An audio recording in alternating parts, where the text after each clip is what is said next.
পরিবর্তন news channel, আপনার কণ্ঠ, আপনার পছন্দ। পরিবর্তন বার্তা সকালের খবর, প্রতিবাদী বুলেটিন। ধর্মতলায় বিক্ষোভ, কালীঘাট মার্চের দৃশ্য। ধর্ম যার যার, উৎসব সবার, এই মন্ত্র পড়ে মাননীয় মুখ্যমন্ত্রী মমতা বন্দ্যোপাধ্যায় মানবতার ভাষণ দিলেন। কিন্তু অন্যদিকে ধর্মতলায় মানবাধিকার আর চোর ডাকাতের ধর্ম পালন করছে পশ্চিমবঙ্গ সরকার। এই গর্জন তুললেন দিয়ে আন্দোলনকারীরা। পরিবর্তন বার্তা বলছে, এই দ্বিমুখিতা আর চলবে না। কালীঘাট চলো, এই ডাক দিয়ে সংগ্রামী যৌথ মঞ্চ পুরো কলকাতাকে রাস্তায় নামিয়ে দিল। মাননীয়কে ডায়ন বলে সম্বোধন করে আন্দোলনকারীরা তীব্র প্রতিবাদ জানালেন। আর ভাস্কর ঘোষের ঝড় উঠল 13ই মার্চ 2026, সব সরকারি দপ্তরে ধর্মঘট। 2026 নির্বাচন কাছে এলে হুঁশিয়ারি, সরকার জাগো, না হলে তোমাদের খেলা শেষ। কিন্তু সরকারের লাঠির জবাবে আন্দোলন আরও জোরালো। পুলিশ ট্রনিনা ক্রসিং আর ধর্মতলায় বাধা দিল, কালীঘাট চলো মার্চে। সরকারি কর্মচারীরা রাস্তায় বসে পড়ে রাস্তা জামিয়ে দিলেন, সাধারণ মানুষের জীবন যন্ত্রণায়। কয়েক ঘন্টা পর খুলল রাস্তা, কিন্তু প্রশ্ন রয়ে গেল, এটা কি গণতন্ত্র না সরকারি অহংকার? পরিবর্তন বার্তা জিজ্ঞাসা করছে, মমতা ব্যানার্জির ধর্ম যার যার কথা কোথায় হারিয়ে গেল? দিয়ে আন্দোলনের এই আগুন নেভানো যাবে না। 13 মার্চের ধর্মঘট কলকাতাকে নাড়বে। নির্বাচনের আগে সরকার হুঁশিয়ার, জনগণের রোষ তোমাদের পতন ডেকে আনবে। পরিবর্তন বার্তার সঙ্গে থাকুন, সত্যের জন্য লড়ুন। পরিবর্তন বার্তা, পরিবর্তন আসছে, অপেক্ষা করো না। লাইক, কমেন্ট, সাবস্ক্রাইব, শেয়ার করুন এবং মতামত জানান। ধন্যবাদ। প্রশাসনকে অচল করে দিন।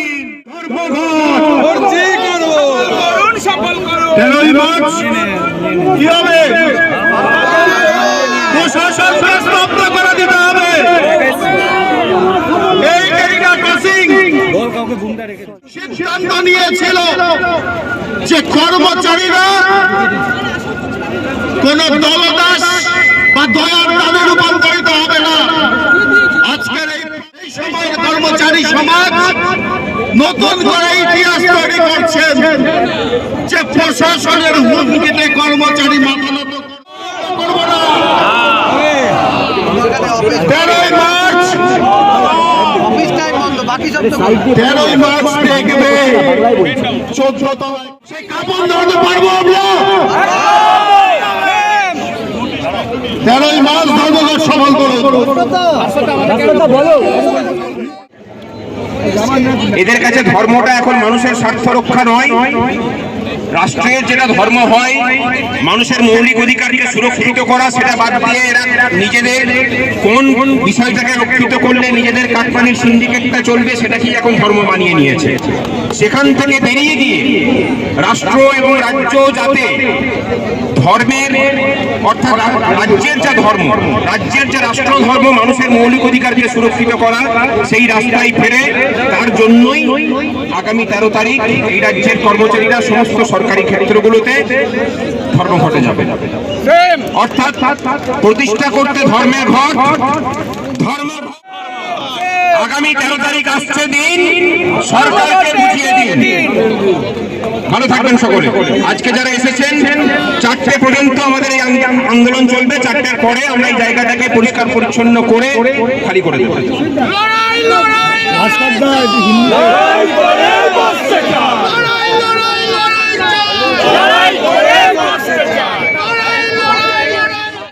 দিল যে হ্যাঁ আমরা আজকে আন্দোলনে নেমেছি, সেটা মানুষ এতটা ব্যাপারে জানতে পারতেছে আমাদের আন্দোলনের ফলে যে মানুষের অসুবিধা হয়েছে তাদের কাছে আমরা ক্ষমা চাইছি। কিন্তু এই কথাটা বলে রাখি, আমরা এই কাজটা করতে বাধ্য হয়েছি, রাজ্য প্রশাসন আমাদেরকে এই পথে যেতে বলেছে, বাধ্য করেছে।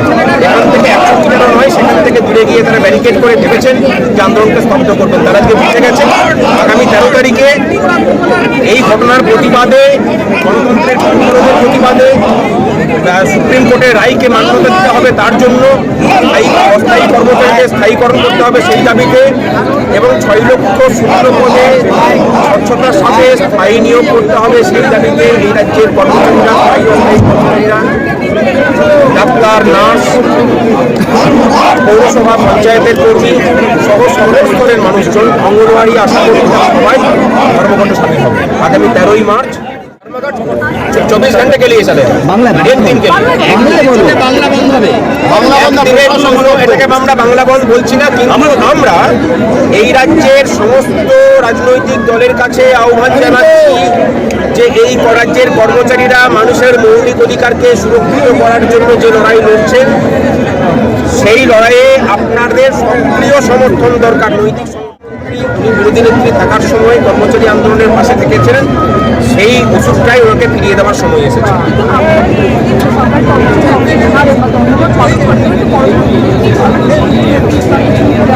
ওই নোটিশের ভয় কর্মচারীরা কাটিয়ে উঠেছে, বেতনে কাজ করছে।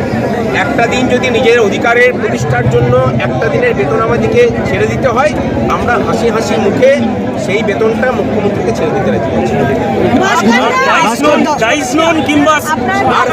কিংবা সাসপেন্ড করে আটকানো যাবে না। ওই যে নোটিশের কথাটা বলছেন, সেই নোটিশটা কিন্তু মানে চ্যালেঞ্জ করেছি আমরা, এবং কোর্টে গিয়ে একেবারে মুখ্য সচিবের পক্ষ থেকে আইনজীবীরা হাত জোর করে ক্ষমা প্রার্থনা করেছেন, এর কোনো প্রয়োগ হবে না, এই লিখিত আছে হাইকোর্ট ও নোটিশ আমরা মাথা ঘামাই। পশ্চিমবঙ্গের কর্মচারীদেরই ধর্মঘট করার পূর্ণ অধিকার আছে সার্ভিস রুলে। সেই অধিকার, সেই সার্ভিস রুল যেটা আছে সেটাকে আমরা প্রয়োগ করছি। কুণাল ঘোষ বলছেন যারা আজকে আন্দোলন করছেন তারা সরকারের উপরে আস্থা রাখেন। কর্মচারীরা আছেন, ট্রাম কোম্পানির কর্মচারীরা আছেন, হাওড়া পৌরসভা, জলপাইগুড়ি পৌরসভা সহ প্রচুর পৌরসভার কর্মীরা, স্থায়ী কর্মীরা নিয়মিত পেনশন পান না। কুণাল ঘোষকে জিজ্ঞাসা করুন যে এই কথা এই মঞ্চ থেকে বলা হয়েছে, কি উত্তর দেবে। কুণাল ঘোষ আরো একটা কথা বলছেন, সিপিএম শূন্য, তাই ভোট এলে মুখোশধারী সংগঠনকে পথে নামাচ্ছে। এ বাবা, দুদিন আগে বলছিল যে বিজেপির সংগঠন, এখন বলছে সিপিএম এর সংগঠন। কুণাল ঘোষকে বলুন যে এখন ধাতস্থ হয়ে ঠিক করে নিতে আজকের এই কর্মচারী স্রোত দেখে ঠিক করতে পারছেন না যে এটা কাদের ছিল। ওনাকে বলে রাখি যে আপনাদের ওই যে উড়িয়াকে নামিয়েছেন বাঙালি কর্মচারীদেরকে শোষণ করার জন্য, বাঙালি কর্মচারীদের জাতিসত্তার অস্মিতা জেগে উঠেছে বলে আপনাদের ডাক ছেড়ে আজকেও তারা পথে নেমেছে। কিছুদিন আগে দেখা গিয়েছিল পুলিশের যে ওয়েলফেয়ার মিটিং, সেই মিটিংয়ে অনেক যারা পুলিশ কর্মীরা রয়েছে তারা ক্ষোভ প্রকাশ করছেন, তারা আর দলের হয়ে কোনো গোলামি করবে না এবং প্রয়োজন। তাদের সাথে কথা বলে কি আপনাদের মনে হয়েছে যে তারা এই আন্দোলন থেকে বিচ্ছিন্ন? বরং তারা ইচ্ছা করে এখানে পোস্টিং নিয়েছেন, খবর নিয়ে দেখুন গা, ইচ্ছা করে পোস্টিং নিয়ে এই আন্দোলনে মিছিলের শক্তি বাড়ানোর জন্য তারা এসেছেন। আমরা ধন্যবাদ জানাচ্ছি আপনাদের মাধ্যমে যেসব পুলিশ কর্মীরা আজকে এখানে এসেছিলেন এবং নীরবে এই আন্দোলনে যোগদান করেছেন তাদের। আপনাদের সঙ্গে কি যারা নিচু তলার পুলিশ কর্মীরা রয়েছে এই রাজ্যের একমাত্র আইপিএস অফিসার ছাড়া সকলেই শোষিত, আইএএস অফিসার ছাড়া সকলেই শোষিত। সুতরাং ওই আইএএস আর আইপিএস কটাকে নিয়ে বাকি কি রাজত্ব চালাবেন সেটা মুখ্যমন্ত্রী ঠিক করুন। ভোটের নির্ঘণ্টটা ঘোষণা হতে দিন, আমরা কর্মচারীরা ওনাকে বুঝিয়ে দেব যে আমরা কোনো রাজনীতি না করেও কোন শক্তিটাকে করতে পারি এবং কীভাবে এই আন্দোলন কিন্তু রাজনীতি। একটা রাজনৈতিক প্রতিষ্ঠানের বিরুদ্ধে, রাজ্য সরকার তো একটা রাজনৈতিক প্রতিষ্ঠান, তার বিরুদ্ধে লড়াই হচ্ছে, রাজনীতির বিরুদ্ধে লড়াই তো রাজনীতি দিয়ে হবে। আমরা যখন দাবি করছি যে অস্থায়ী কর্মচারীদের স্থায়ীকরণ করতে হবে, এটাও তো একটা রাজনীতি, বিয়ের দাবি, এটাও তো রাজনীতি। আমরা রাজনীতি করছি, ঠিকই বলেছেন কুণাল ঘোষ। আমরা কোনো দলীয় রাজনীতি করতে কেন নামি? কর্মচারীরা রাজনীতিগতভাবেই এই সরকারকে পথে বুঝে নেওয়ার কাজটা আজকে করলেন। এখন ওই পাগল বড় নাকি এই পাগলিনী বড় সেটা আপনারা ঠিক করে নিয়েছেন। আমরা আবেদন জানাচ্ছি এই রাজ্যের সমস্ত রাজনৈতিক দলের কাছে যে এই ধর্মঘটকে সক্রিয়ভাবে সমর্থন করার কাজ এবং সফল করার কাজ আপনারা এরপরে তারা আগামী 13ই মার্চ পশ্চিমবঙ্গের সরকারি ক্ষেত্র,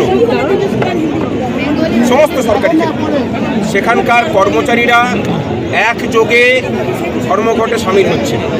দাবি অস্থায়ী কর্মচারীদের স্থায়ীকরণ, দাবি সরকারি দপ্তরের 6 লক্ষ শূন্য পদে স্বচ্ছতার সাথে স্থায়ী নিয়োগ, দাবি সুপ্রিম কোর্টের রায়কে মেনে নিয়ে ইমিডিয়েটলি সমস্ত বকেয়া প্রদান এবং ষষ্ঠ বেতন কমিশনের যে বকেয়া মহার্ঘ ভাতা বর্তমানে তার পরিমাণ 40% সেটাকে মিটিয়ে দিতে হবে।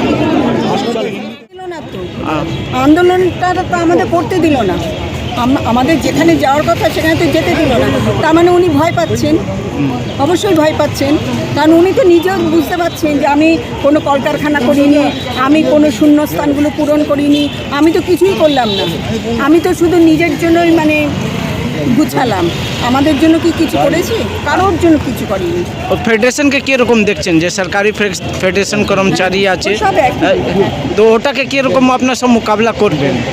তো এই তো আমরা আন্দোলন করেই করব।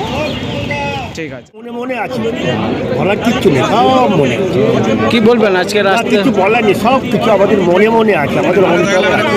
এখানে আপনিও বুঝতে পারছেন, গোটা রাজ্যের জনগণও সেটাই বুঝতে পারছে। আমাদের কিছু বলে, আমাদের সব অন্তরে গাঁথা আছে, আমাদের অন্তরে সব গাঁথা আছে দিদি। এই সরি দাদা বলি, মারা গেছে জানেন, কোনো সরকারি কর্মচারী, রিটায়ার্ড কর্মচারী এই সামান্য টিয়ের আশায় কত মারা গেছে জানেন, সেটা আমরা কান আছে, সব আছে। আমি কান থেকে যদি আমি শুনতে না পাই ইচ্ছা করে, তাহলে কিছু করার সমস্ত মানুষের জন্য, এলাকার সমস্ত জনগণের জন্য সরকার, কারোর ব্যক্তিগত জন্য তো কোনো সরকার নয়। সরকার হলো সমগ্র জনগণের সরকার, কারো ব্যক্তিগত আর যা কিছু দেবেন উনি তো কারো ব্যক্তিগত অবস্থায় দেবেন না, উনি তো সরকারেরই পয়সা দেবেন, জনগণের ট্যাক্সের টাকাই তো উনি দেবেন। তা এত কার্পণ্য করার কি আছে? এটা দেখছেন খেলা মেলা চলছে, তারপরে বেকার ভাতা দিয়ে দিল। ওইসব উনি কোথায় কি দিচ্ছে আমাদের দেখার দরকার নেই, আমরা আমাদের পাওনাটা পেলেই ব্যাস। লাভ বেশি।